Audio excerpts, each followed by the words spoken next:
Hello students. मैं आपके अपने यूट्यूब चैनल जे गाइड में तहे दिल से स्वागत करता हूं।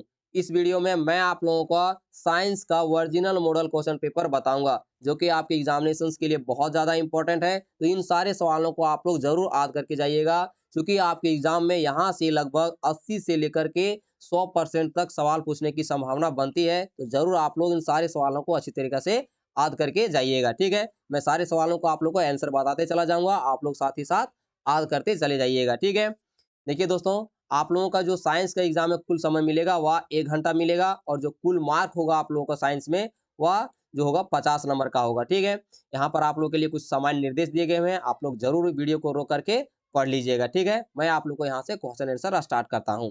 देखिए, पहला क्वेश्चन से आप लोग को क्या बोल रहा है कि कोशिकाओं का वह समूह जिसकी रचना उद्गम तथा कार्य समान हो उसे कहते हैं, तो उसे उत्तक कहते हैं। ठीक है, यानी कौन सा ऐसा समूह है, कोशिका समूह है जिसका रचना उद्गम और कार्य समान हो, तो वह आपका उत्तक है। ठीक है, ध्यान रखिएगा।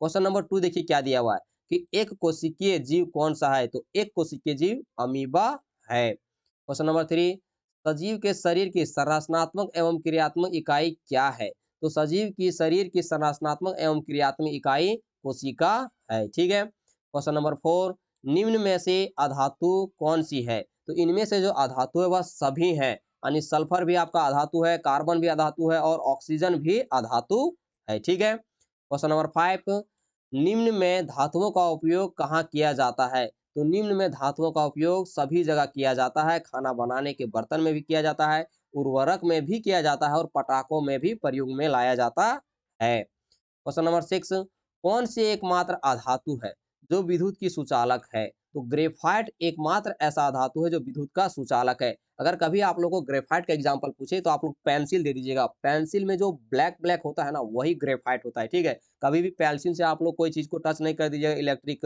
में। ठीक है, तो आप लोग को करंट लग जाएगा। क्वेश्चन नंबर 7 देखिए क्या दिया हुआ है कि सूक्ष्म जीव की वृद्धि को रोकने के लिए किसका उपयोग किया जाता है, तो सूक्ष्म जीव की वृद्धि को रोकने के लिए नमक का भी उपयोग किया जाता है, श्वेत तेल का भी प्रयोग किया जाता है, चीनी का भी प्रयोग किया जाता है। तो आपका आंसर हो जाएगा इनमें से सभी। ओके, क्वेश्चन नंबर 8, लेग्यूम पौधे की जड़ों में कौन सा जीवाणु उपस्थित होता है, तो उसमें राइबोजोबियम उपस्थित होता है।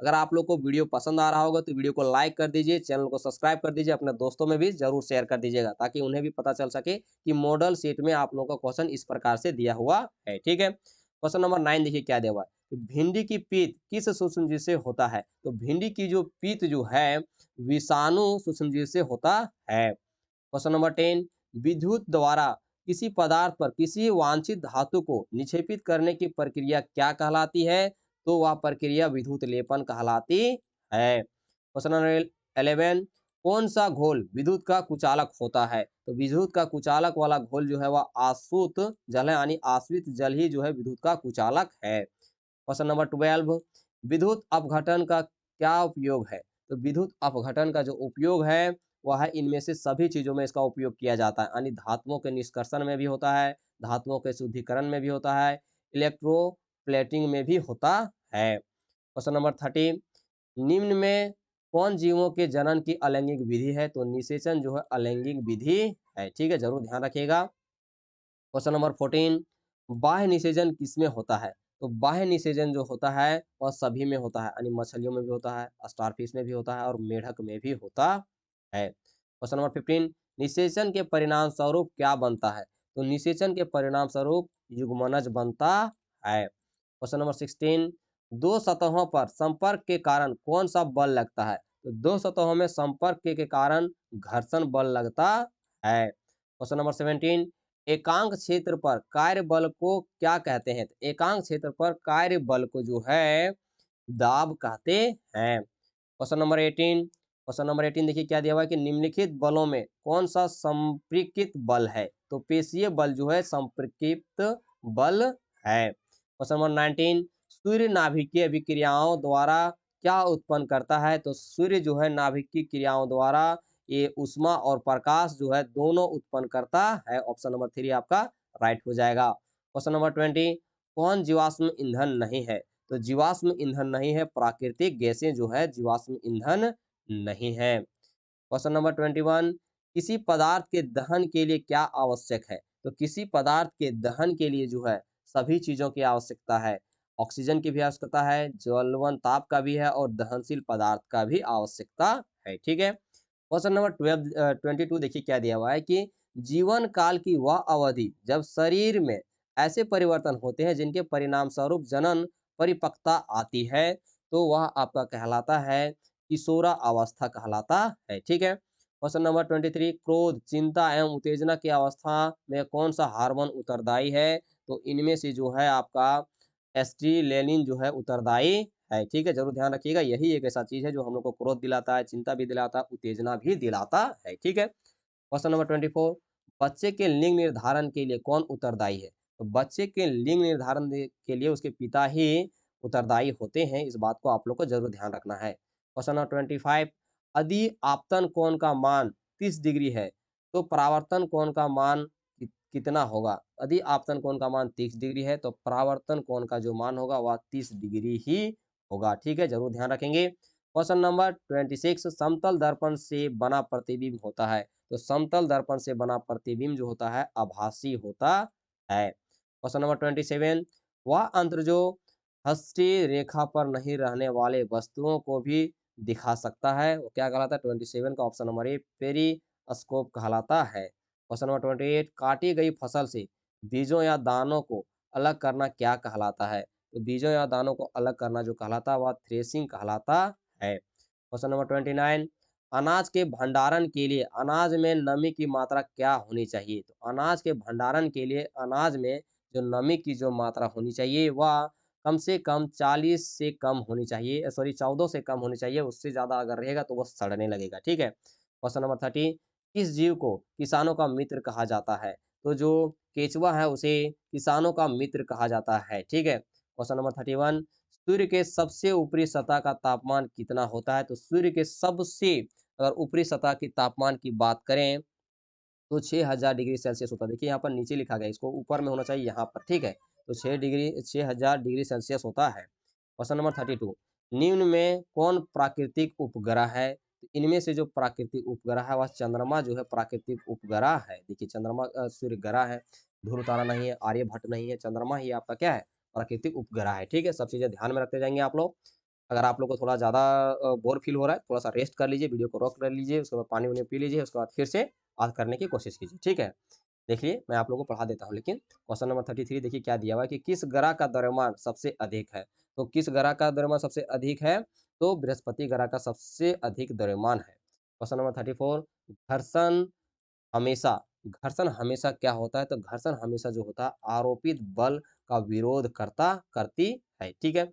घर्षण निर्भर करता है, तो घर्षण जो है निर्भर करता है दोनों पर, वस्तु के भार पर भी निर्भर करता है, पृष्ठ की प्रकृति पर भी निर्भर करता है, ठीक है? क्वेश्चन नंबर 36 घर्षण बढ़ने का तरीका निम्न में से कौन है? यहाँ पर बढ़ाने का तरीका निम्न में से कौन है? तो ये होना चाहिए था देखिए 36 का ऑप्शन नंबर सी सतह रुखड़ा कर, ठीक है? क्वेश्चन नंबर 37 इनमें से कौन संश्लेषित रेशा है? इनमें से कौन संश्लेषित रेशा है? तो ऑप्शन नंबर ए नायलॉन जो है संश्लेषित रेशा है। क्वेश्चन नंबर 38 निम्न में कौन 4 आर में नहीं है? तो इनमें से कौन 4 आर में नहीं है?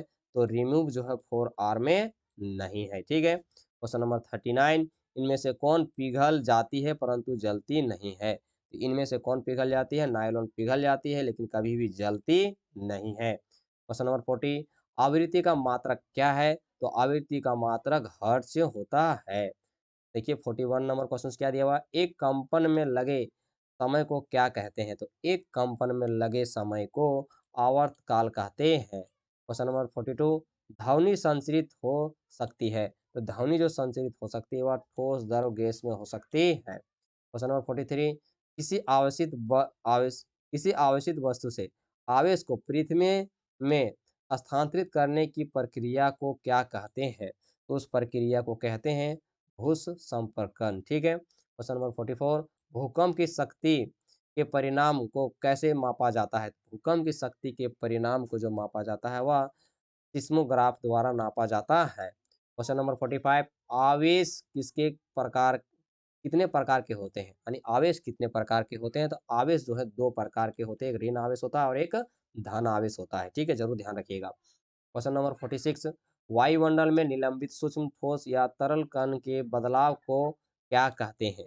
तो वायुमंडल में निलंबित सूक्ष्म ठोस या तरल कण के बदलाव को जो है कहते हैं एरोसोल, ठीक है। क्वेश्चन नंबर 47, वायुमंडल में ऑक्सीजन गैस कितना प्रतिशत है? तो वायुमंडल में ऑक्सीजन गैस जो है 21% है और 78% नाइट्रोजन है, ठीक है। बाकी सब है, कार्बन है 0.03%, इसे जरूर याद रखिएगा, इस तरह के सवाल ही पूछता है, ठीक है, एग्जाम में। क्वेश्चन नंबर 48 देखिए क्या दिया हुआ है। वनोन्मूलन का अस्थाई हल क्या है? तो वनोन्मूलन का अस्थाई जल जो हल है वह है पुनर्रोपण, ठीक है। क्वेश्चन नंबर 49, काला सोना किसे कहा जाता है? तो काला सोना कोयला को कहा जाता है। क्वेश्चन नंबर आपका 50 देखिए क्या दिया हुआ है और लास्ट सवाल भी है। कौन सा प्राकृतिक संसाधन नहीं है? तो कौन सा प्राकृतिक संसाधन नहीं है? तो कपड़ा जो है प्राकृतिक संसाधन नहीं है। दोस्तों, आप लोग को ये सारे सवाल आप लोग को याद करके जाना है, क्योंकि यही जो सवाल हैं आपके फाइनल एग्जाम में भी पूछे जाएंगे। तो मैं आशा करता हूँ कि आप लोग जरूर अच्छे तरीके से सारे क्वेश्चंस को याद करके जाइएगा, ठीक है।